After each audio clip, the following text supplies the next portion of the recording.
হঠাৎ করে দেখলেন খাদিজার মন খারাপ।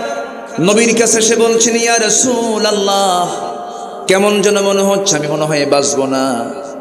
আমি যদি কোনো বেয়াদবি করে থেকে আপনি আমারে মাফ করে দিয়েন। রাসূল বলেন, খাদিজা এমন করে কোনোদিন তো বলো না, কি হয়েছে তোমার বলো। তিনি বলছেন, মনে হয় দুনিয়া থেকে বিদায় নেব। রাসূল কেমন সময় বলা হলো, তার 3 দিন আগে আমার নবীর আপন চাচা আবু তালিব দুনিয়া থেকে বিদায় নিয়েছেন। আমার নবীর চোখের পানি ফুরায় না। নবীজি বলছেন, খাদিজা, আমার আপন চাচা আবু তালেব মারা গেল, তুমি আবার কি বলো? হ্যাঁ হুজুর, আমার মনে হয় আমি বাঁচব না, আমি আপনার কাছে 3টা জিনিস চাবো।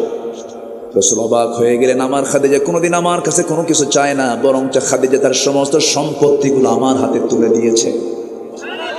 খাদিজা তো আমার কাছে চায় না, সমস্ত স্থাবর অস্থাবর সব সম্পত্তি আমার হাতে যে মহিলা তুলে দেয়, সেই মহিলা আমার কাছে আবার কি চায়? তিনি বললেন, খাদিজা তুমি কি চাও? তুমি আজকে যা চাইবা তাই দিয়ে দেব। রাসূল বলছেন, খাদিজা কি বলবে বলো? তিনি বলছেন, আমি দুনিয়ার কোনো কিছু চাই না, আমি চাই আমার যদি মরণ হয়ে যায়, আমার লাশটা আপনি আপনার পিঠে বহন করে আপনি কবরের দিকে নিয়ে চলে যাবেন, কবরে শোয়া দেবেন। কবরের শোয়া দিয়া আপনি কবর থেকে উঠবেন না, আমার চেহারা আপনি কিবলামুখী করে দিবেন। আপনি কবরে দাঁড়ায় থাকবেন ততক্ষণ যতক্ষণ মালাকুল মউত, যতক্ষণ প্রশ্নকারীর ফেরেশতা মুনকার নাকির যখন না আসবে। মুনকার নাকির যখন চলে আসবে, আমার মনে হয় আমার এই টুটাফাটা আমল নিয়ে আমি 3টা প্রশ্নের জবাব দিতে পারবো না। আপনি আমার হয়ে মেহেরবানি করে 3টা প্রশ্নের জবাব দিয়ে দিবে। আমার নবীজি কাঁদতেছেন। নবীজি বুকের সঙ্গে জড়িয়ে ধরে বলছেন, খাদিজা তুমি আমার জীবনের সবচাইতে বড় স্মৃতি, তুমি যা বলবে তাই হয়ে যাবে, কোনো চিন্তা নাই খাদিজা, তুমি চিন্তা করো না। মালাকুল মউত চলে আসলেন, মা খাদিজার ইন্তেকাল হয়ে গেল। সিরাত গ্রন্থে এসেছে, আমার নবীজি তার কথা মতো তার লাশটা নিয়ে চলে গেলেন, কবরের দিকে নিয়ে চলে গেলেন। আমার নবীজি যেদিন খাদিজাকে হারিয়েছেন, সেই দিন থেকে শুরু করে নিয়ে মৃত্যুর দিন পর্যন্ত এমন কোনো দিন নাই যে দোয়ায় রাসূল খাদিজার নামটা বাদ দিয়েছেন। সব দিন দোয়া করেছেন খাদিজার জন্য, তিনি সব ফেলে কেঁদেছেন। আম্মাজান খাদিজা দুনিয়া থেকে বিদায় নিলেন। বিদায় নেওয়ার সময় রাসূল তাকে বিদায় দিয়ে দিবেন, তার কথা মতো তার লাশটা নিজের পিঠে বহন করে কবরে নিয়ে চলে গেলেন। কবরে শোয়া দিলেন। কবরে শোয়া দিয়া আমার নবীজির চেহারা কিবলামুখী করে দেন, বারবার আসমানমুখী হয়ে যায়। জিবরিল আমিন বলছেন, ইয়া রাসূলুল্লাহ, খাদিজার চেহারাকে আপনি সোজা করতে পারবেন না, আরশের সঙ্গে সরাসরি তার চেহারার সরাসরি সম্পর্ক হয়ে গেছে। 3টা প্রশ্নের জবাব দেওয়া লাগবে না আপনার। 3টা প্রশ্নের জবাব দেওয়ার জন্য আর শাজিমের মালিক আল্লাহ যথেষ্ট, যে আল্লাহ নিজে খাদিজাকে সালাম দেয়। সুবহানাল্লাহ, কোনো চিন্তা নাই আপনার। আমার নবীজি কবর থেকে উঠে আসলেন। আম্মাজান খাদিজার মতো মানুষ, যে খাদিজাকে আল্লাহ নিজে সালাম দেন, সেই খাদিজা কবরকে দেখে আনন্দ করেন না, ভয় পান?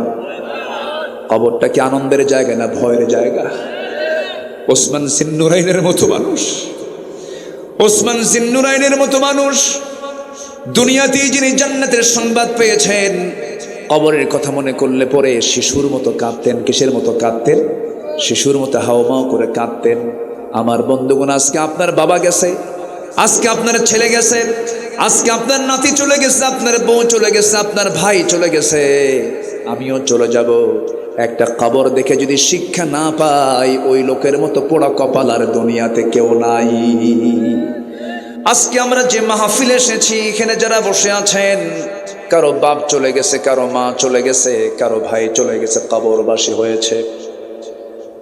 আমিও চলে যাব, আপনিও চলে যাবেন। কিন্তু এই দুনিয়ার জিন্দেগি শেষ হওয়া মাত্রই আমার একটা জীবন শুরু হয়ে যাবে, যে জীবনের শুরু আছে কিন্তু কোনোদিন তার শেষ নাই। দুনিয়াটা পার হয়ে যাবে। দুনিয়াটা ফকিরেরও চলে যায়, রাজা বাদশারও চলে যায়, ধনী মানুষেরও চলে যায়, গরিব মানুষেরও চলে যায়। কিন্তু এই দুনিয়া পার হয়ে যাবে, কিন্তু এমন একটা জগৎ আসবে। আমার আল্লাহর সৃষ্টির হলো 2 পিঠ, একটা হলো ইহকাল, আরেকটা হলো পরকাল। আমরা এক পিঠ অতিক্রম করতেছি, আরেকটা পিঠ সামনে পড়ে আছে না নাই? পড়ে আছে।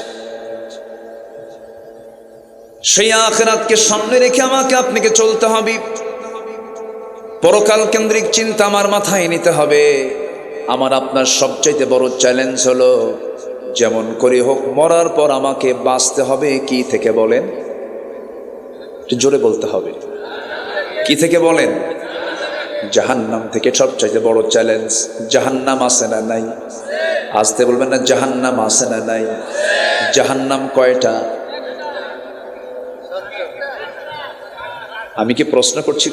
আমি কি বিরক্ত করতেছি না তো? জাহান্নাম কয়টা? 7টা। সাকার, লাজা, জাহান্নাম, হুমাজা, আছে না? এইরকম করে 7টা জাহান্নাম। আমার একটা আলোচনা আছে, আজ থেকে আরো 12 বছর আগে আমি আপনাদের এই অত্র অঞ্চলের সবচেয়ে বড় মাহফিল দারুল আমান ট্রাস্ট, সেখানে আমি জান্নাত এবং জাহান্নামের আলোচনা করেছি। সেখানে কোন আমলে কোন জান্নাত, কোন আমলে কোন জাহান্নাম আমি আলোচনা করেছি। যেহেতু আজকে সূরা মারিয়াম ধরেছি, তো সেখান থেকে কিছু কথা বলতে চাচ্ছি। তাহলে জাহান্নাম হলো কয়টা বলেন তো? 7টা। জান্নাত কয়টা? কয়টা বেশি? জাহান্নামী বেশি না জান্নাতি বেশি? না, জাহান্নামের সংখ্যা কম, জান্নাতের সংখ্যা বেশি। কিন্তু জাহান্নামে যাবে বেশি না জান্নাতে যাবে বেশি? জোরে বলেন। আচ্ছা, তাহলে দোষ কার? অনেকে চিন্তা আছে ওদের আল্লাহরই। আল্লাহর দোষ নাকি? আল্লাহ তাআলা জান্নাত রেখে দিয়েছেন আর জাহান্নাম রেখে দিয়েছেন, এবং সব কিছু ওপেন করে দিয়েছেন। বান্দা, আমি তোমার সামনে সবকিছু ওপেন করে দিলাম, এই আমলটা করবা, জান্নাত বুঝে নিবা। এই আমলটা করবা, জাহান্নামও বুঝে নিবা। সব কিছু বিষয়, হালাল হারাম, ন্যায় অন্যায়, সত্য মিথ্যা, সব কিছুকে আড়াল করে না প্রকাশ্য? সব কি স্পষ্ট না? অস্পষ্ট না সুস্পষ্ট? সুস্পষ্ট। আমার বন্ধুগণ, আমার আপনার জীবনের সবচেয়ে বড় চ্যালেঞ্জ হলো, জাহান্নাম থেকে আমি কেমন করে বাঁচবো, জাহান্নাম থেকে আমি কেমন করে পরিত্রাণ পেয়ে যাব। জাহান্নাম থেকে বাঁচার জন্য জাহান্নামের আমলগুলো বাদ দিতে হবে, জান্নাতের আমলগুলো করতে হবে। জাহান্নামের বদ আমলগুলো কি কি, তারও তালিকা কোরআনে আছে। জান্নাতে যাওয়ার আমলগুলো কি কি, তারও তালিকা আছে। আল্লাহ রাব্বুল আলামিন বলছেন, বান্দা, আমি তোকে এমন কিছু বদ আমল আছে, যে বদ আমলের জন্য আমি তোকে শুধু জাহান্নাম দেব না, জাহান্নামের গর্তের মধ্যে আমি তোরে ঢুকাবো। জাহান্নামের গর্ত এত ভয়ঙ্কর, জাহান্নামের গর্ত দেখে জাহান্নাম পর্যন্ত ভয় পায়। এত ভয়ঙ্কর জাহান্নামের গর্তগুলো, অনেকগুলো গর্ত আছে। এর মধ্যে একটা গর্তের নাম হলো, এখানে আল্লাহ তাআলা উল্লেখ করেছেন গাইয়া। কি বলেন তো? গাইয়া। আল্লাহ রাব্বুল আলামিন বলেন, فخلف من بعدهم خلف أضاعوا الصلاة واتبعوا الشهوات فسوف يلقون غيا। আল্লাহ রাব্বুল আলামিন বলেন, যে সমস্ত বান্দার ভিতরে আমি মারাত্মক দুটো দোষ পেয়ে যাব, তাকে আমি শুধু জাহান্নাম দেব না, জাহান্নামের গর্তের মধ্যে ঢুকাবো। সেই জাহান্নামের গর্তের নাম এখানে আসছে গাইয়ুন, গাইয়া নামক গর্ত, গাই নামক গর্ত। যে গাই নামক গর্তটা এত ভয়ঙ্কর, জেলখানার ভিতরে যারা জেল খাটছেন, জেলের ভিতরে ভালো মানুষও যায়, মন্দ মানুষও যায়। আল্লাহর পয়গম্বরও জেল খেটেছেন, ইতিহাসে আছে না নাই? আসতে বলবেন না, আছে না নাই? আচ্ছা, যেমন বলেন তো একটা নবীর নাম বলেন তো। ওয়াজ তো সবাই পারেনি দেখি, বলি আলহামদুলিল্লাহ। জাহান্নামের গর্তের নাম বলেছে। জাহান্নামের গর্তের নাম কি বলেন? গাই। বলেন সবাই, গাই বলেন। কি গাই? আবার বলেন কি? গাই। গাই নামক গর্তের মধ্যে ঢুকাবেন। দুটো অপরাধ করলে পরে শুধু জাহান্নাম না, জাহান্নামের গর্তের মধ্যে ঢুকায় দিবে। জেলের মধ্যে একটা সেল আছে, জেলের মধ্যে সেল আছে না নাই? জেলে আরাম পাওয়া যায়, কিন্তু সেলে কি আরাম পাওয়া যায়? জেলের মধ্যে আরেকটা জেল হলো সেল। সেখানে একটা ছোট্ট জায়গা থাকে, ধরেন 4 হাত বাই 5 হাত অথবা 6 হাত, সীমিত একটা জায়গার ভিতরে, সেখানে পায়খানা সেখানে করতে হয়, পেশাব সেখানেই করতে হয়, একটা ড্রেন থাকে। যারা ইনসাইডে গেছেন তারা দেখেছেন।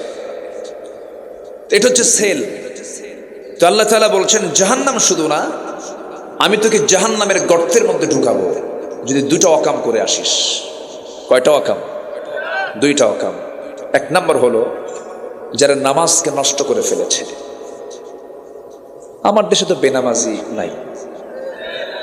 আসতে বলে, আসতে বলবেন না, আছে না নাই? আচ্ছা, মনে হয় আমি কষ্ট দিয়ে ফেলতেছি। হুজুর আজকে আমাদের তো আপনি জাহান্নামে ঢুকাই দিলেন। ভাইরে, নামাজ, আমার বুকটা ফেটে যায় জানেন। 18 কোটি মানুষ আমার দেশে, 18 কোটি, কম কথা না কিন্তু। আমার মনে হয় আরব গালফেও এত লোক নাই। আরবের যে আরব গালফ যে কান্ট্রিগুলো আছে, এত জনগণ মনে হয় হবে না সব মিলেও, হয়তো বা সমান সমান হতে পারে। এত বিশাল জনগোষ্ঠী মুসলিম, অথচ নামাজ পড়ে মাত্র 5%। কয় পার্সেন্ট বলেন? 5%। বুকটা ফেটে যায়। নামাজি নাই। কিন্তু আমার বন্ধুগণ, যদি প্রশ্ন করি আমার দেশে এই মুহূর্তে মসজিদ বেশি না মুসল্লি বেশি? আসতে বলবেন না, কি বেশি বলেন? মুসল্লির তুলনায় মসজিদ বেশি। ছোট্ট একটা গ্রাম, আগে অনেক মিল ছিল। অনেক দূর থেকে বুড়া মুরব্বীরা মসজিদ আসতেন হেঁটে হেঁটে। তারা ভাবতেন দূর থেকে যাব, সওয়াব প্রতি কদমে কদমে বেশি পাওয়া যাবে। আজ থেকে 20-30 বছর আগের দিকেও তাকান, দূর থেকে মসজিদে হেঁটে হেঁটে চলে যেত। মসজিদ বানানোর কোনো প্রয়োজন ছিল না। তারা মনে করতো আমরা বড় জামাত করব, বড় জামাতে নামাজ পড়ব। কিন্তু আজকে গ্রুপ গ্রুপ হয়ে হয়ে একটা গ্রামের মধ্যে এই প্রান্তে একটা মসজিদ, মাঝখানে একটা মসজিদ, ওই কোণার একটা মসজিদ। আমি কি ভুল বলতেছি? মসজিদ বেশি দরকার না মুসল্লি বেশি দরকার? মুরব্বী রাগ করতেছেন না তো? এই কথাগুলো বলার দরকার আছে না? কেন মসজিদ বেশি হলো? মসজিদ বেশির কারণ হলো ওর দাদার জায়গার উপরে মসজিদ। আমার দাদা নেই, তোর দাদার জায়গায় মসজিদ নামাজ পড়তে যাব না, আমার দাদার জায়গার উপরে মসজিদ বানাবো। যে মসজিদ তৈরির লক্ষ্য হলো ভ্রাতৃত্ব নষ্ট করা, সেই মসজিদে নামাজ পড়াও জায়েজ নাই।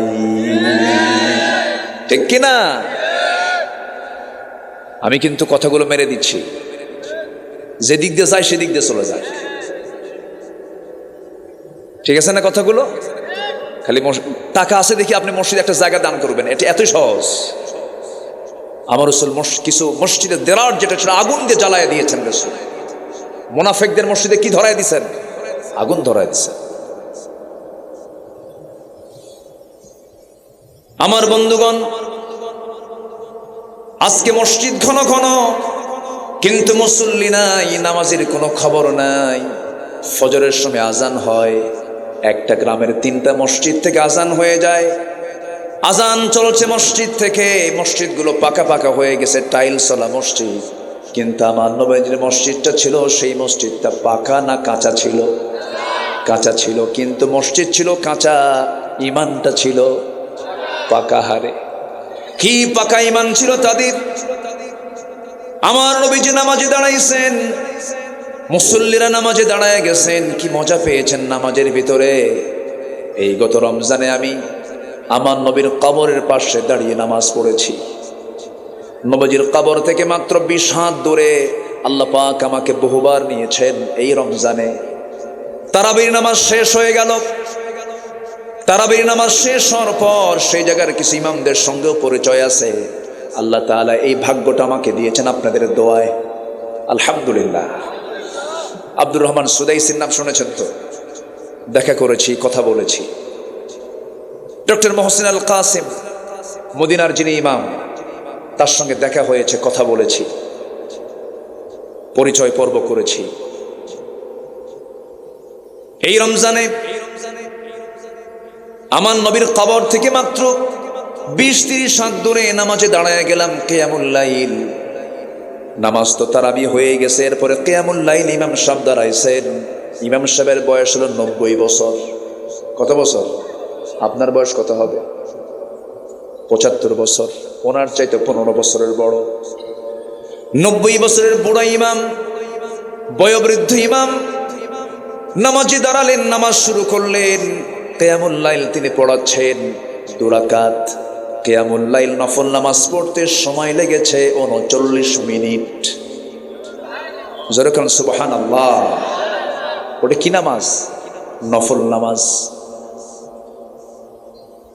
2019 সালে মনে আছে, আমার বাবা ডান পাশে, একসঙ্গে হজে গিয়েছিলাম আমি আর বাবা। বাবার পায়ে সমস্যা, নামাজে দাঁড়াইছি, নামাজ পড়তেছি। এরকম বয়স্ক ইমাম ফজর 2 রাকাত নামাজ পড়ালেন। নামাজ পড়তে পড়তে সময় লেগে গেছে প্রায় 29 মিনিট। যদি আমার দেশের কোন ইমাম যদি ফজরের নামাজে যদি 29 মিনিট সময় দিয়ে যদি একদিন নামাজ পড়ায়, নামাজও শেষ, বলবে হুজুর টোপলা নেন। ঠিক কিনা? সময় তো দিতে হবে নামাজের ভিতরে। আমরা ওয়াজ শুনি ঘন্টা ঘন্টা, কিন্তু নামাজ পড়তে বিরক্ত। তার লাভটা হলো কি? ওয়াজে বেশি সময় দরকার না নামাজে বেশি সময় দরকার? নামাজে। আল্লাহ তাআলা বলছেন, ফাখালাফা মিন বাদিহিম খালফুন আদাউস সালাহ ওয়াত্তাবাউশ শাহাওয়াত। আমি তাদেরকে জাহান্নামের গর্তের মধ্যে ঢুকায় দেব, যারা নামাজকে নষ্ট করে ফেলেছে, যারা নামাজ পড়ে নাই। আবার আরেক জায়গায় আয়াতের ব্যাখ্যার একটা আয়াত আল্লাহ রাব্বুল আলামিন বলেছেন, কোরআন তেমন একটা কিতাবের নাম, একটা আয়াতের ব্যাখ্যা আল্লাহ তাআলা আরেকটা আয়াতে দিয়েছেন। আল্লাহ রাব্বুল আলামিন বলেন, মা সালাকাকুম ফি সাকার ক্বালু লাম নাকু মিনাল মুসাল্লিন ওয়া লাম নাকু নুতঈমুল মিসকিন ওয়া কুন্না নাখুদু মাআল খায়িদিন। ও জাহান্নামের, আজকে তোমরা জাহান্নামে কেন? জাহান্নামে প্রবেশ হওয়ার মূল কারণটা কি বলো? জাহান্নামীরা বলবে, আমরা 4টা কাজ দুনিয়াতে করে আসি নাই। মুখস্থ করবেন কয়টা কাজ? আবার বলেন কয়টা কাজ? আমি কিন্তু আলোচনা শেষে আবার প্রশ্ন করব। রাগ করতেছেন নাকি আপনারা? আমার আলোচনার ধরনটা একটু ভিন্ন। আমি আলোচনা চেষ্টা করি মানুষকে মুখস্থ করে দেওয়ার জন্য, এটা উচিত। আমরা মরা ফেরনের ইতিহাস সব জানি, জানি না? মরা ফেরন, যেটা ফেরন মরে গেছে, ইতিহাস জানি না আমরা? তো মরা ফেরনের ইতিহাস শুনে কি করবেন? তাজা ফেরন যে সমাজে অনেক ঘুরে বেড়ায়, ঠিক কিনা? তাজা ফেরন নাই? আছে না নাই? মরা আবু জেহেলের ইতিহাস আর কত শুনবো আমরা? নতুন আবু জেহেল আছে না নাই?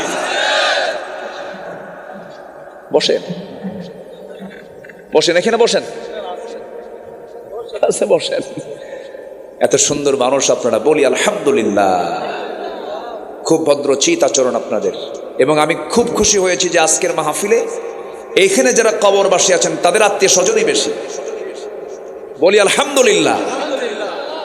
জানেন কবরবাসী তারা আজকে অপেক্ষা করছে, আমার ছেলে, আমার নাতি, আমার আত্মীয় আমার জন্য দোয়া করবে। এটাই তো মাহফিলের মূল লক্ষ্য, তো এটাই। আল্লাহ তুমি এই কবরবাসীর সমস্ত আযাবকে তুমি আল্লাহ মাফ করে দাও। একটু জোরে বলেন না ভাই আমিন? আর একটু জোরে বলেন আমিন। আমার দিকে তাকা। সম্মানিত ভাইয়েরা, সম্মানিত বন্ধুগণ, জাহান্নামে যাওয়ার মূল কারণ কয়টা বললাম বলেন তো? 4টা। নাম্বার 1 হলো জাহান্নামীরা বলবে, আমরা আজান শুনেছি কিন্তু নামাজে যাই নাই। এমন লোক তো আমার দেশে খুঁজে পাওয়া যাবেই না। হ্যাঁ, কিন্তু এই নাজিরপুর বাজারে, এই চাষকর বাজারে ব্যবসায়ীর কানে কানে কি আজান যায় না? আসতে বলুন, আজান যায় কি যায় না? সব ব্যবসায়ী যদি আজান শোনার সঙ্গে সঙ্গে, আজানটা মূলত কার ডাক? আসতে বলবেন না, কার ডাক? আল্লাহ মানে কে? এই আকাশটা কার? ওই সূর্য কার? ওই চন্দ্র কার? এই জমিনটা কার? আমার প্রাণ কার হাতে? ডাক দিচ্ছেন কে? শুনতেছে কে? শুনতেছে ব্যবসায়ী, আমরা, তাই না? তাহলে আমরা শুনলাম ডাক শুনলাম আজানের, হাইয়া আলাস সালাহ, হাইয়া মানে কি? তাড়াতাড়ি করে আসো, হাইয়া আলাল ফালাহ, তাড়াতাড়ি করে কল্যাণের দিকে আসো। হাইয়া, হাইয়া শব্দটার আরবি যার অর্থ হলো তাড়াতাড়ি করে মসজিদের দিকে চলে আসো, তাড়াহুড়ো করে আসো। আমরা দেখবেন যে কোনো কাজ, যে কোনো শক্ত ভারী জিনিস যখন আমরা একা না পারি তখন সবাই মিলে বলি কি, কি বলি? হাইয় বলি না? বলি কিনা? হাইয় বলি কিনা? এই যেটা জোড়ালো চেষ্টা আমরা করি। আল্লাহ বলছেন বান্দারে তাড়াহুড়ো করে সব কাজ ফেলে একসঙ্গে চলে আসো, নামাজের দিকে আসো, নামাজে দাঁড়াও। আজান হয়ে যায় সুন্দর মিষ্টি সুরে, ব্যবসা চলে, সব চলে, কিন্তু বান্দা নামাজে হাজির হয় না। জাহান্নামে যাওয়ার এক নাম্বার কারণ হলো আজান শুনেছে কিন্তু বান্দা নামাজে যায় নাই। এটা হলো এক নাম্বার কারণ। জাহান্নামে যাওয়ার এক নাম্বার কারণ হলো নামাজটাকে ছেড়ে দেওয়া।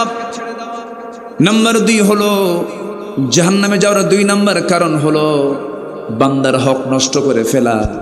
মিসকিনদের খাবার দানে যারা উৎসাহ দেয় নাই, বান্দার হক যারা নষ্ট করেছে, রাস্তার টাকা মেরে খেয়েছে, জনগণের টাকা মেরে খেয়েছে, এতিমের মাল, ভাতিজার মাল চাচা মেরে খেয়েছে, বোনের সম্পত্তি ভাই বুঝে দেয় না, এমন ভাই তো গুরুদাসপুরে নাই।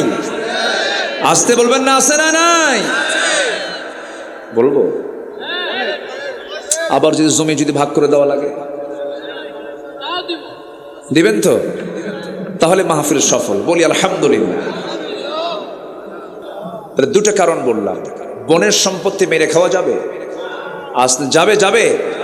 আচ্ছা, আমার দেশে কি বনের সম্পত্তি দেওয়া ভাই কি বেশি না কম? ভালো করে বলবেন। বনের সম্পত্তি পুঙ্খানুপুঙ্খ পাই টু পাই বুঝায় দেয় এমন ভাইয়ের সংখ্যা বেশি না কম? নাই, কাম সারছে। খালি দোয়া করে দেয়, দোয়া করে দেয়। ওই দেখেন, দোয়া করে দেয়। উনি ভুক্তভোগী, উনি খুব রাগ করছে। আবার আড়াল থেকে হয়তো মা বোন বলতেছেন, হুজুর ভালো কিরকম ভাই কিছু বসে আছে, যদি অংশটা পাই। ঠিক আছে না? ওয়াজের ফলাফল বোনরা কালকে টের পাবে যে ওয়াজের ফলাফল কি হলো। শোনেন, আল্লাহর হক আর বান্দার হক, এই 2টা ঠিক যদি কোনো বান্দা রাখতে পারে, জান্নাতে যেতে তার কোনো বাধা নাই। যেরকম সুবহানাল্লাহ।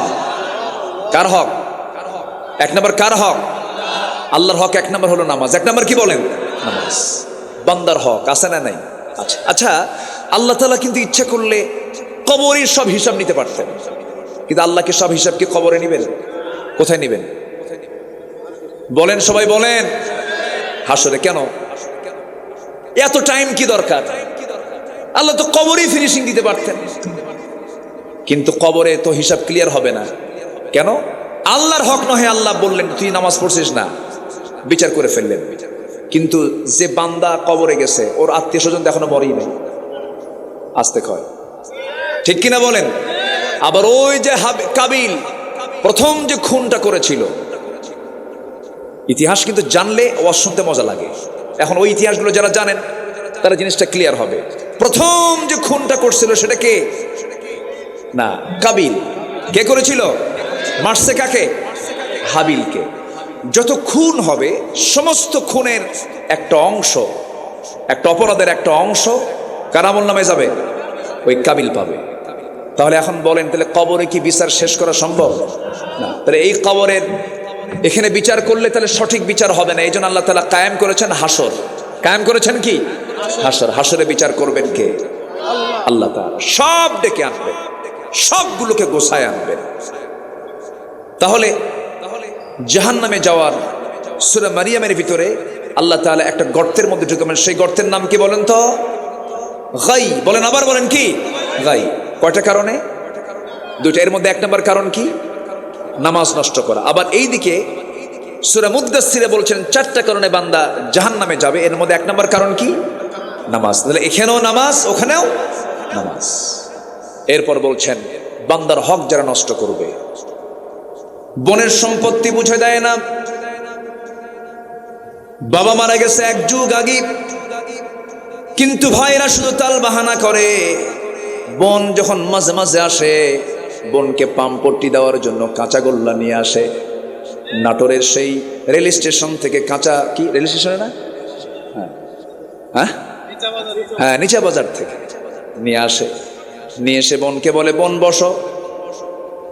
ও আমার বোন, তোমরাই তো আমার বড় বোন, বাপ মারা গেছে, অংশ নিতে এসেছো। একটা কথা বলি, বোন রাগ করো না, অংশ নিলে কিন্তু ধ্বংস হয়। দেখছেন কি ওয়াজটা দিল, দেখে মানে শয়তান ফেল।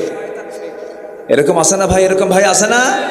আচ্ছা, অংশ দিয়ে দিতে হবে। লিযযাকারি মিসলু হাযযিল উনসাইন। যেদিন আপনার বাবা মারা গেছেন সেদিন থেকে আপনার বোন, আপনি যা পাবেন তার অর্ধেক আপনার বোন পেয়ে গেছে। 5 ভাই, কোনো কথা নাই। একটা গামছা বাবা রেখে গেছেন, গামছাটাকে প্রয়োজনে 5 টুকরা করে 5 ভাই নিয়ে নেবে। এটাই হলো ইনসাফ। এই দুনিয়াতে যার এরকম বিচার ঠিক থেকে যাবে তার জন্য জান্নাত ঠিক থেকে যাবে। দুনিয়াতে যার অংশ বন্টন ঠিক আছে তার জান্নাতের অংশ বন্টনও ঠিক থাকবে, নষ্ট করা যাবে না। আমার বন্ধুগণ, গাই নামক গর্তের ভিতরে সরাসরি কোরআনে আসছে 7টা অপরাধ করলে, 2টা অপরাধ করলে পরে বান্দাকে গাই নামক গর্তের মধ্যে দেব। আরেকটা অপরাধ হলো ওয়াত্তাবাউশ শাহাওয়াত, মন যা চায় সেই অনুযায়ী চলে। মন চায় মদ খাবো, মদ খায়, এমন লোক আছে না নাই বলেন? মদের দোকান নাটোর জেলায় নাই, মদখোর নাটোর জেলায় নাই। তাহলে ওরা কিন্তু হজও করে, আবার লেখে আলহাজ অমক। ও যে মদ খায় লেখা উচিত আলহাজ মদখোর অমক। নাটোর জেলায় তো সুদখোর নাই। আসতে বলবেন আছে না নাই? আমার ওয়াজ শুনে যদি আজকে কেউ মন খারাপ করেন তাহলে ভাববো ওটা সুদ খায় আর একটা মদ খায়। আমার বন্ধুগণ, আল্লাহ রাব্বুল আলামিন সরাসরি আয়াতের মধ্যে বললেন 2টো অপরাধ করবা আমি জাহান্নামের খাই নামক গর্তের মধ্যে দেব। একটা হচ্ছে নামাজ নষ্ট করবা, আর একটা হলো মন যা চাই তাই করবা। আমরা কি নফসের গোলাম হব না আল্লাহর গোলাম হব? কার গোলাম হব? আল্লাহর গোলাম হব। আল্লাহ রাব্বুল আলামিন এই 2টা সরাসরি কারণ বললেন। তাফসীরে কুরতুবীর মধ্যে এসেছে, তাফসীরে কুরতুবীর মধ্যে এসেছে, ইমাম কুরতুবী আরো 7টা কারণ তুলে ধরেছেন। হাদিসকে সামনে রেখে ব্যাখ্যায় তিনি বলেছেন আরো 7টা অপরাধ যারা করবে তাদেরকে গাই নামক গর্তের মধ্যে ঢুকানো হবে। তার মধ্যে 1 নাম্বার হলো যে জেনাকার জেনা করতে করতে পাকা হয়ে গেছে, এমন জেনাকার বুঝি বাংলাদেশে নাই? আছে না নাই? আছে। নাম্বার 2 হলো যে মদ্যপায়ী, মদ পান করতে করতে বুড়া হয়ে গেছে, মদ ছাড়ে না। নাম্বার 3 হলো যে সুদখোর, সুদের কারবার করতে করতে সুদে পাকা হয়ে গেছে, আল্লাহ তাকে জাহান্নামের গর্তের মধ্যে ফেলে দিবেন। যে সন্তান পিতামাতার হক আদায় করে না, পিতামাতাকে কষ্ট দেয়। আজকে আমি মাহফিল আসতে নিয়ে একজন যুবক আমাকে কেঁদে কেঁদে বলছে, হুজুর আপনি এমন একটা আলোচনা করবেন। এই যে লেখছে আমাদের এলাকায়, বামনকোলা এলাকায় প্রায় বাড়িতেই দেখি বৃদ্ধা মা নির্যাতিত হয়। ছেলেরা বৃদ্ধ মার কথা শোনে না, বউদের কথা শোনে। বৃদ্ধ মা নিজে পাক করে, রান্না করে খায়, খুব কষ্টে আছে এ সকল বৃদ্ধ মা। এটা কি যৌক্তিকতা আছে না নাই? আমি খুব কেঁদে, কে যেন দিচ্ছে আমি চিনিও না, আসতে নিয়ে দেখলাম আমাকে একজন দিয়েছে। এটা খুব, আমি এটা পড়ে আমার চোখে পানি আটকাতে পারি না। একটা প্রশ্ন করব ভাইরে, মা বড় না বউ বড়? ভালো করে কম, চিন্তা করে কবে, মা বড় না বউ বড়? আবার বলেন মা বড় না বউ বড়? মাহফিলে মা বড়, বাড়িতে বউ বড়। দেখেন মুরব্বী কি কয়, হ্যাঁ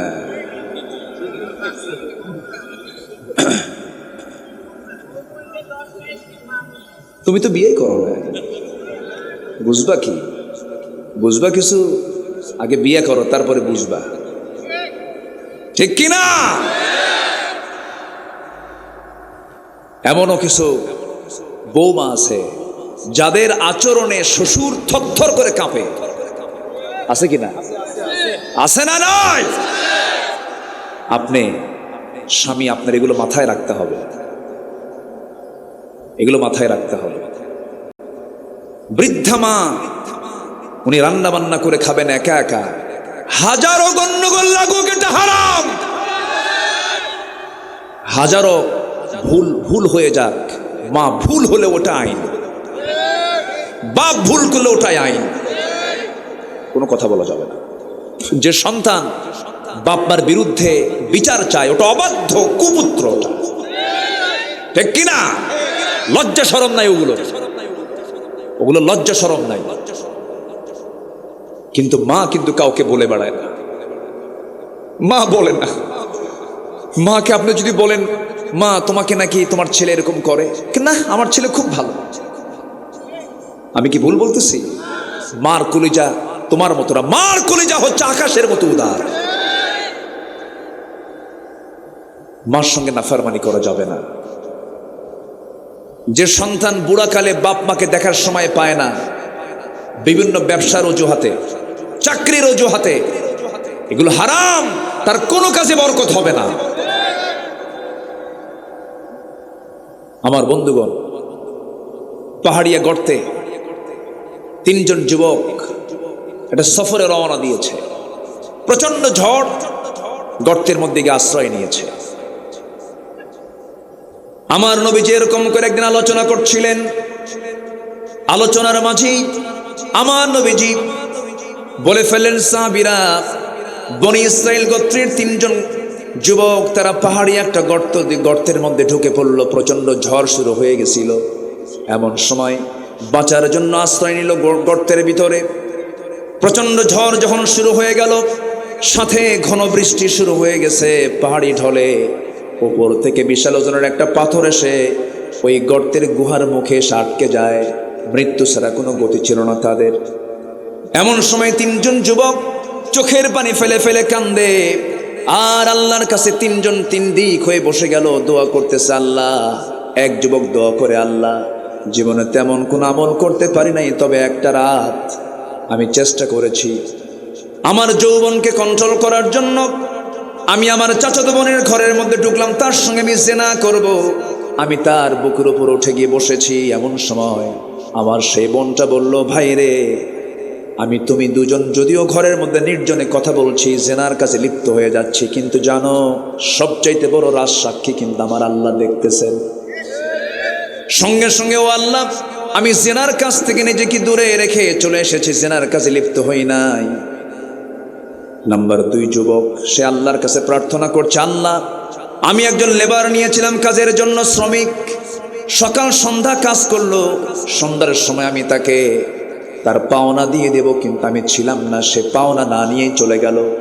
আমি তার কাছে ঋণী হয়ে গেলাম। ওই শ্রমিকের পাওনা টাকা দিয়ে আমি একটা ছাগল কিনেছিলাম, সে ছাগলটা বড় করেছি, সেখান থেকে অনেকটা ছাগল জন্ম নিয়েছে, ছাগল পাল হয়ে গেছে। বহুদিন পর সে যখন আমার কাছে আসলো, আমি আমানত স্বরূপ শুধু ওই টাকা না দিয়ে ছাগল পালটা আমি তাকে দান করে দিয়েছি। আল্লাহ, আমি আমানত রক্ষা করেছি। প্রথম জন বলল, আমি যৌবনকে হেফাজত করেছি। তৃতীয় যুবক বলতেছে, আল্লাহ, কোন এক রাতের আধারে, গভীর রাতে আমি বাড়িতে আসলাম, আমার বউ আমাকে অজুর পানি দিল, আমি অজু বানালাম, পরিষ্কার হলাম। আমার হাতে একটা গ্লাস দুধ আমাকে দিয়ে বলল, তুমি এটা পান করো। আমি এটা পান করলাম না। আমার গ্লাস হাতে নেওয়ার সঙ্গে সঙ্গে আমার মনে পড়ে গেছে বুড়া মায়ের কথা। আমার মা আমার পাশের ঘরে শুয়ে আছি, আমার মেয়েটা দুধ খাওয়ার জন্য অস্থির, মেয়েকেও দিলাম না, আমিও নিলাম না, আমিও খেলাম না। আমার ঘরে গিয়ে দেখি মা ঘুমানো। মা শেষ রাতের দিকে জায়গা পেয়ে দেখে আমি তার সামনে গ্লাস হাতে নিয়ে দাঁড়ায় আছি। আমি সেই সময় আমি আমার মাকে বললাম, মা, এই দুধটা তোমার জন্য আমি বরাদ্দ করেছি, আমি খাওয়ার কথা ছিল, আমার মেয়ে খাবে, কেউ খায় নাই, তুমি খাও মা। ওই বৃদ্ধা মাকে আমি আমার নিজের হাতে তুলে দিয়ে খাওয়া দিয়েছি। এতটুকুন ছোট্ট খেদমত যদি হয়, আল্লাহ তুমি আমাদের এই বিপদ থেকে বাঁচায়া দাও। প্রথম জন যখন দোয়া করেছে তখন একটু পাথরটা মুখ থেকে সরে গেছে। দ্বিতীয় যুবক যখন দোয়া করেছে, পাথরটা আর একটু সরে গেছে। তৃতীয় যুবক যখন দোয়া করেছে, আল্লাহ এতটুকুন যদি তুমি আমার আমলটা পছন্দ করো, তুমি এই বিপদ থেকে বাঁচায়া দাও। টোটাল ওই গুহার মুখ থেকে পাথরটা সরে গেল। সঙ্গে সঙ্গে তিনজন বান্দা, তিনজন যুবক এই বিপদ থেকে বেঁচে গেছে। জোরে কোন সুবহানাল্লাহ। ঘটনা বর্ণনা করেছেন মুহাম্মদ সাল্লাল্লাহু আলাইহি ওয়াসাল্লাম। এখান থেকে আমরা শিক্ষা পেলাম কয়টা বলেন? আসতে বলবেন না, কয়টা শিক্ষা পেলাম? 3টা শিক্ষা পেলাম। নাম্বার 1 হলো, আমার বন্ধুগণ, নাম্বার 1 হলো, যুবকরা যারা আছো একটু কান লাগায় শোনো। ও যুবক, তোমার জন্য জান্নাত অপেক্ষা করছে। আল্লাহ তাআলা বলছেন, যুবক তুমি যদি তোমার যৌবনকে কন্ট্রোল করতে পারো, তুমি কি জানো আমার আরশ আজিমের মেহমান, ছায়ার মেহমান আমি তোমাকে বানায় নেব। জোরে বলুন সুবহানাল্লাহ। যৌবনকে কন্ট্রোল করতে হবে। বিবাহ পূর্ব কোনো রিলেশন করা যাবে না।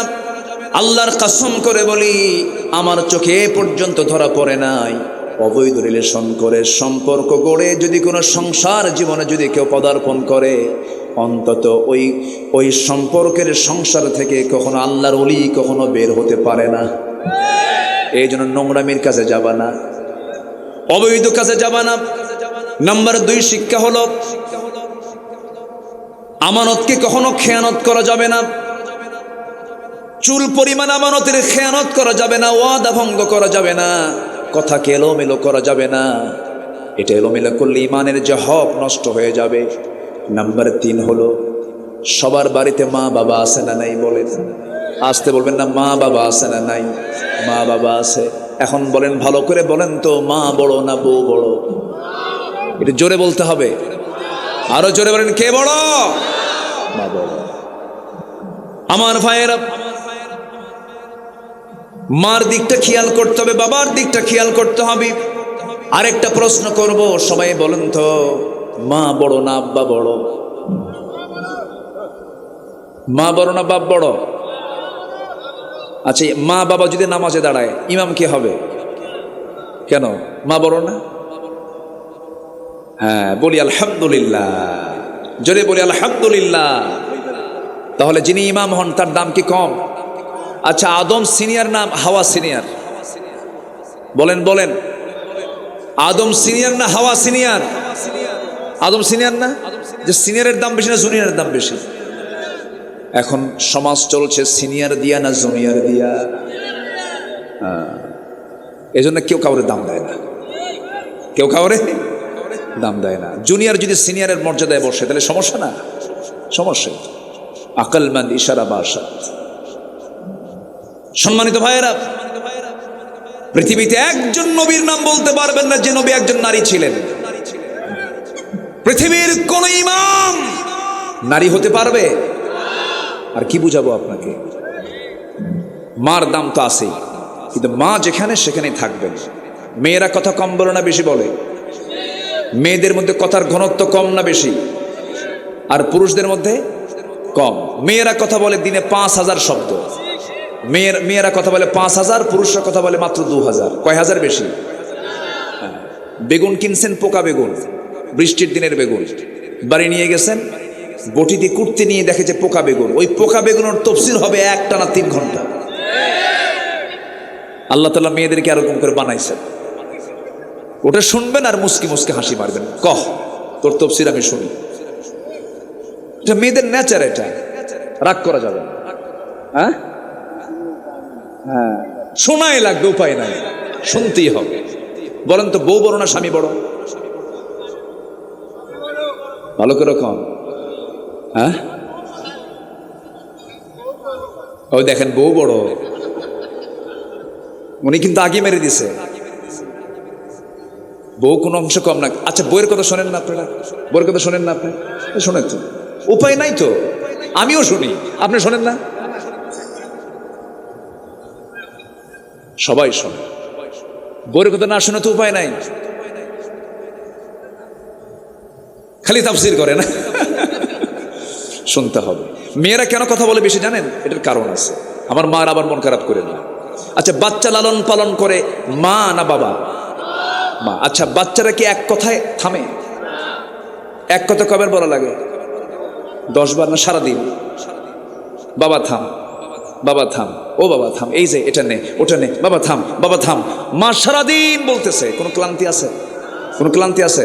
আর আপনার কোলে দিয়ে যদি বলা হয় তুই 2 ঘন্টা দেখ, খালি একবার বলবেন থাম, বাবা থাম, বাবা থাম, থাম।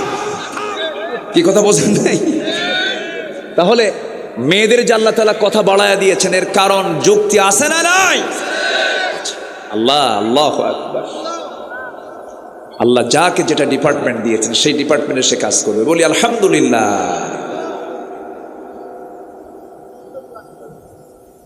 জি বলি আলহামদুলিল্লাহ। সম্মানিত ভাইয়েরা, তাহলে জাহান্নামে যাওয়ার আমরা যে কারণগুলো শুনলাম, দুটো শুনেছি। আরেকটা হলো সমালোচককারীদের সঙ্গে সমালোচনা করেছি, আর বিচার দিবসকে অস্বীকার করেছি।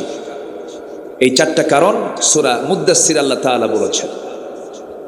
আর এখানে ইবনে তাফসীরে কুরতুবীর মধ্যে আসছে, যারা ৭টা অপরাধ আরো করবে এদেরকে আল্লাহ তাআলা জাহান্নামের গর্তের মধ্যে ঢুকাবেন। আমি যে আলোচনার পয়েন্টগুলো খুলছি, ৬০ দিন মাহফিল হলে ভালো হয়। ৬০ দিন করে শুনবেন কেমনে? এ তো সম্ভব না। একটু সামারাইজ করে আমরা শুনি। আমল করবো না? আমল করবো না ইনশাআল্লাহ? আমল করবো। আচ্ছা, নামাজ ছাড়বেন কারা কারা? আজকের থেকে দেখে হাত তোলেন। নামাজ ছাড়বেন কারা কারা? নামাজ কেউ ছাড়বেন? 5 ওয়াক্ত নামাজ পড়বেন কারা কারা? একটু হাত তুলে দেখেন তো দেখি। জোরে বলি ইয়া আল্লাহ, আরো জোরে ইয়া আল্লাহ। আমাদেরকে 5 ওয়াক্ত সালাত আদায় করার তৌফিক তুমি আল্লাহ দিয়া দাও। জোরে বলে আমিন। হাত নামান। নাম্বার 5 হলো, যারা মিথ্যা সাক্ষী দেবে আল্লাহ তাআলা তাদেরকে গাই নামক গর্তের মধ্যে ঢুকাবেন একদম। মিথ্যা সাক্ষী তো আমার দেশে নাই, নাই নাই। সাক্ষী আছে? আছে।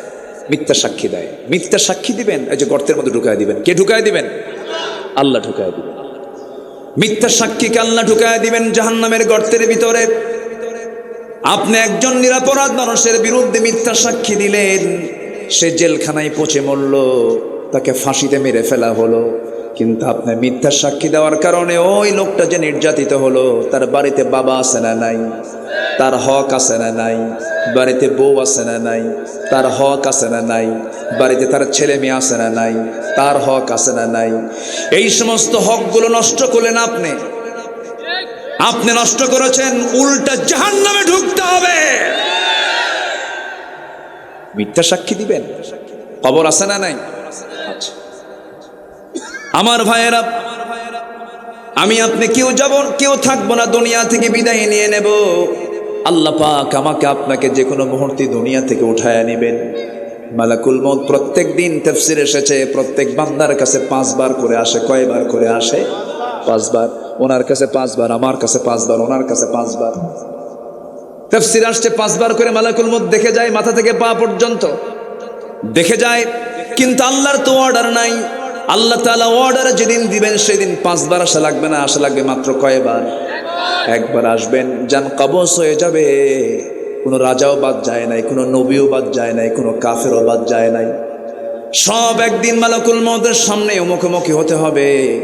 আমার নবীজির মতো মানুষ দুনিয়া থেকে বিদায় হবেন যখন, তিনি বলছেন, ও আমার আয়েশা, মালাকুল মউত মনে হয় চলে আসবে, যে কোনো মুহূর্তে আমার মৃত্যুর ফয়সালা হয়ে যাবে, আমি দুনিয়া থেকে বিদায় নিয়ে নেব। আমার নবীজির প্রথম স্ত্রী আম্মা জান খাদিজা রাদিয়াল্লাহু তাআলা আনহা ইন্তেকাল করেছেন মক্কায়। কোথায়? আর বাকি সব স্ত্রী ইন্তেকাল করেছেন সব মদিনায়। সব স্ত্রীর কবরগুলো মদিনায় আছে, কিন্তু আম্মা জান খাদিজার কবরটা আছে কোথায়? মক্কায়, মুআল্লা কবরস্থানে। আল্লাহ তাআলা আমাকে দেখার সুযোগ করে দিয়েছেন। মুআল্লা কবরস্থান, এরকম মাকবারা, কবর দেখলে আমরা সালাম দেব। জোরে বলি ইনশাআল্লাহ। কবরবাসীর সামনে গিয়ে একটু দাঁড়াবো, দাঁড়ালে আখিরাতের কথা মনে হয়ে যাবে। আমার নবীজি হঠাৎ করে দেখলেন খাদিজার মন খারাপ। নবীর কাছে এসে বলছেন, ইয়া রাসূলুল্লাহ, কেমন যেন মনে হচ্ছে, আমি মনে হয় বাঁচবো না। আমি যদি কোনো বেয়াদবি করে থেকে আপনি আমারে মাফ করে দিয়েন। রাসূল বলেন, খাদিজা এমন করে কোনোদিন তো বলো না, কি হয়েছে তোমার বলো। তিনি বলছেন, মনে হয় দুনিয়া থেকে বিদায় নেব। রাসূল কেমন সময় বলা হলো, তার 3 দিন আগে আমার নবীজির আপন চাচা আবু তালেব দুনিয়া থেকে বিদায় নিয়েছেন। আমার নবীজির চোখের পানি ফুরায় না। নবীজি বলছেন, খাদিজা, আমার আপন চাচা আবু তালেব মারা গেল, তুমি আবার কি বলো? হ্যাঁ হুজুর, আমার মনে হয় আমি বাঁচবো না। আমি আপনার কাছে তিনটা জিনিস চাবো। রাসূল অবাক হয়ে গেলেন, আমার খাদিজা কোনোদিন আমার কাছে কোনো কিছু চায় না, বরঞ্চ খাদিজা তার সমস্ত সম্পত্তিগুলো আমার হাতে তুলে দিয়েছে। খাদিজা তো আমার কাছে চায় না, সমস্ত স্থাবর অস্থাবর সব সম্পত্তি আমার হাতে যে মহিলা তুলে দেয়, সেই মহিলা আমার কাছে আবার কি চায়? তিনি বললেন, খাদিজা তুমি কি চাও? তুমি আজকে যা চাইবা তাই দিয়ে দেব। রাসূল বলছেন, খাদিজা কি বলবে বলো? তিনি বলছেন, আমি দুনিয়ার কোনো কিছু চাই না, আমি চাই আমার যদি মরণ হয়ে যায়, আমার লাশটা আপনি আপনার পিঠে বহন করে আপনি কবরের দিকে নিয়ে চলে যাবেন, কবরে শোয়া দেবেন। কবরের শোয়া দিয়া আপনি কবর থেকে উঠবেন না, আমার চেহারা আপনি কিবলামুখী করে দিবেন। আপনি কবরে দাঁড়ায় থাকবেন ততক্ষণ যতক্ষণ মালাকুল মউত, যতক্ষণ প্রশ্নকারীর ফেরেশতা মুনকার নাকির যখন না আসবে। মুনকার নাকির যখন চলে আসবে, আমার মনে হয় আমার এই টুটাফাটা আমল নিয়ে আমি তিনটা প্রশ্নের জবাব দিতে পারবো না। আপনি আমার হয়ে মেহেরবানি করে তিনটা প্রশ্নের জবাব দিয়ে দিবে। আমার নবীজি কাঁদতেছেন, নবীজি বুকের সঙ্গে জড়িয়ে ধরে বলছেন, খাদিজা তুমি আমার জীবনের সবচাইতে বড় স্মৃতি, তুমি যা বলবে তাই হয়ে যাবে, কোনো চিন্তা নাই খাদিজা, তুমি চিন্তা করো না। মালাকুল মউত চলে আসলেন, মা খাদিজার ইন্তেকাল হয়ে গেল। সিরাত গ্রন্থে এসেছে, আমার নবীজি তার কথা মতো তার লাশটা নিয়ে চলে গেলেন, কবরের দিকে নিয়ে চলে গেলেন। আমার নবীজি যেদিন খাদিজাকে হারিয়েছেন, সেই দিন থেকে শুরু করে নিয়ে মৃত্যুর দিন পর্যন্ত এমন কোনো দিন নাই যে দোয়ায় রাসূল খাদিজার নামটা বাদ দিয়েছেন। সব দিন দোয়া করেছেন খাদিজার জন্য, তিনি সব ফেলে কেঁদেছেন। আম্মাজান খাদিজা দুনিয়া থেকে বিদায় নিলেন, বিদায় নেওয়ার সময় রাসূল তাকে বিদায় দিয়ে দিবেন, তার কথা মতো তার লাশটা নিজের পিঠে বহন করে কবরে নিয়ে চলে গেলেন। কবরে শোয়া দিলেন, কবরে শোয়া দিয়া আমার নবীজির চেহারা কিবলামুখী করে দেন, বারবার আসমানমুখী হয়ে যায়। জিবরিল আমিন বলছেন, ইয়া রাসূলুল্লাহ, খাদিজার চেহারাকে আপনি সোজা করতে পারবেন না, আরশের সঙ্গে সরাসরি তার চেহারার সরাসরি সম্পর্ক হয়ে গেছে। তিনটা প্রশ্নের জবাব দেওয়া লাগবে না আপনার, তিনটা প্রশ্নের জবাব দেওয়ার জন্য আর শাজিমের মালিক আল্লাহ যথেষ্ট, যে আল্লাহ নিজে খাদিজাকে সালাম দেয়। সুবহানাল্লাহ, কোনো চিন্তা নাই আপনার। আমার নবীজি কবর থেকে উঠে আসলেন, আম্মাজান খাদিজার মতো মানুষ, যে খাদিজাকে আল্লাহ নিজে সালাম দেন, সেই খাদিজা কবরকে দেখে আনন্দ করেন না ভয় পান? কবরটা কি আনন্দের জায়গা না ভয়ের জায়গা? ওসমান জিন্নুরাইনের মতো মানুষ, ওসমান জিন্নুরাইনের মতো মানুষ, দুনিয়াতেই যিনি জান্নাতের সংবাদ পেয়েছেন, কবরের কথা মনে করলে পরে শিশুর মতো